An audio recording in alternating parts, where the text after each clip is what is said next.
Hey everyone, it's Phil from Ashland. I wanted to talk a bit today about cutting leather. It's one of our most important processes, if not the most important step that we take in making the best wallet possible. So I want to interview my business partner, Dan. He cuts most of the leather that we make for all the wallets that we make. And I think he's going to give a bit of insight on a lot of the details that go into cutting the right piece of leather for the right wallet. So I've interviewed him on audio only, and I think you'll get a lot out of it. So check it out.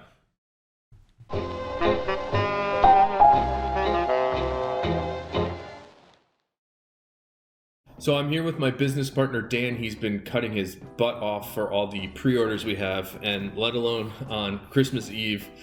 Dan, maybe you could tell me what it is that, what roles that you serve at Ashland. At Ashland, well, I founded the company with Phil Kalis, you. Thanks. And I cut the pieces that go into wallets.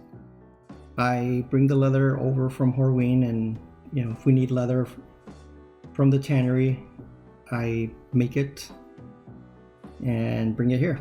Well, I think you're sort of Not being, make I think it. It's very vague to say make it, but well, I think you're being really modest, because I know that there's much more that goes into it than just pulling out a piece of leather and cutting it. What are some of the things that you look for at the tannery that tells you how good a piece of leather is? Well, I look for interesting pieces. I look for colors to make sure that whatever I'm bringing over here represents what we've been selling for the last few years. I tweak the leather sometimes, making adjustments, like if something's too firm or not bright enough, or just to get it just right for us. So what do you do when you're ready to cut, and how does it work? The clicker press, it's basically, it has two triggers, and it has a head that comes down on I don't even know what that material is, like some kind of hard plastic. Not sure what that's It's like a cutting board. Yeah. It's a hard plastic cutting board. So you have to set the height of the head part. It's got to be the right height for what you're cutting. If you don't have that set right, you could bury a die or not have enough force on it. So the first thing you do is kind of make sure that you have the right setting on the machine before you even start. And some of our cutting dies are thicker than others, so you have to make adjustments there too. So the head comes down, presses on the leather, and then you cut out the pattern piece. Pretty straightforward. Yeah. Like a cookie cutter. The process that you have to make the wallets didn't initially start with the clicker. What were you doing to cut your pattern pieces before you had a clicker? During development of the wallets, we hand cut them, and if we decided that was a model that we wanted to add to our mobster lineup, we would make a cutting die for it. But the original prototypes were hand cut. What are the challenges in hand cutting a piece of a pattern piece? The challenges are it's just slow, and you have to be really careful you don't go crooked and that you're straight. The challenge really is probably getting the design. Sometimes you have to do it 3 or 4 times before you're happy with it. For me, the observation is straight lines are easy, relatively easy, but the curves and the corners are nearly impossible to get absolutely perfect, right? Or am I just a total novice? It's just, it's just time consuming, and that's why once we settle on a pattern, we make the metal die. So what's the hardest pattern piece to cut? The hardest, I think, is probably the 100% foxes, 100% shell foxes, because of the multiple layers of that wallet. You have to look for really thin shells and really thin areas of the shell. The weights on shells vary a lot. You can have a shell that starts out at 5 ounces and trails off to 2.5 ounces in the same shell. So you're looking for that one area, the flap, you might want to call it, that runs 2.5, 3 ounces to use for a Johnny the Fox wallet. So I would say that was the most difficult to find the right weight pieces for.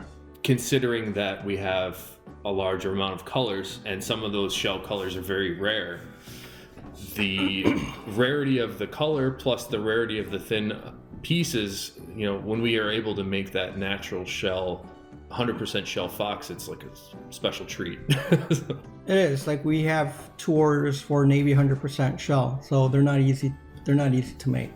Yeah, gosh, I remember there was a time where we had a customer that really Navy shell Cordovan. They wanted 100% shell Cordovan fox, and they waited for over a year before we were able to get the right pattern pieces for them.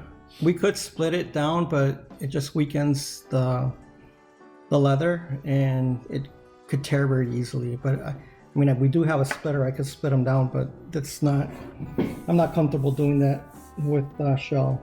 Right. So when you go to make a fat Herbie out of shell Cordovan, what are the characteristics in the shell that you look for, or what are some of the steps that you take to make sure you make the right wallet? Well, the first thing you do is check the thickness. And I've been doing this for a long time, where I could grab a shell and kind of feel if it feels right. Like, I could tell if it's too thick or too thin. I mean, there is such a thing as being too thin as well. A lot of people prefer really thin wallets, but if I cut every piece really thin, then it ends up being really flimsy. So I like it to feel nice when you grab it. So the outside exterior piece, you know, I look for something that's not very thick and not very thin either. So it has to be like a medium weight of about 4 ounces. I wouldn't use a really thin 2.5 ounce piece on the back piece of a fat Herbie, but I might put it in a pocket that goes inside. Same thing for the middle piece. You don't want anything that's too flimsy, and you can't use anything that's really fat either, because then it ends up being too fat. Are there any pieces of shell that you wouldn't cut, and why? Well, I do save some that are extremely fat that I'd rather use for wash straps or some other project. So I have put aside shells because they're too fat, and the same goes if they're too thin. Then I could use that for a fox interior versus a fat Herbie. For wash straps, you want to be thicker. So I try to be close to 5 ounces. Like, when I'm putting a wash strap, thickness is never a bad thing. Like, I can't get too thick when it comes with 2 shell anyway, because we're doing single layered straps.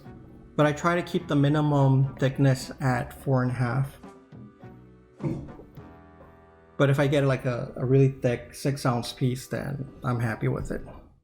All right, so there's a bit of the detail on what goes into cutting some of the best leather in the world to make the best wallets that we can make.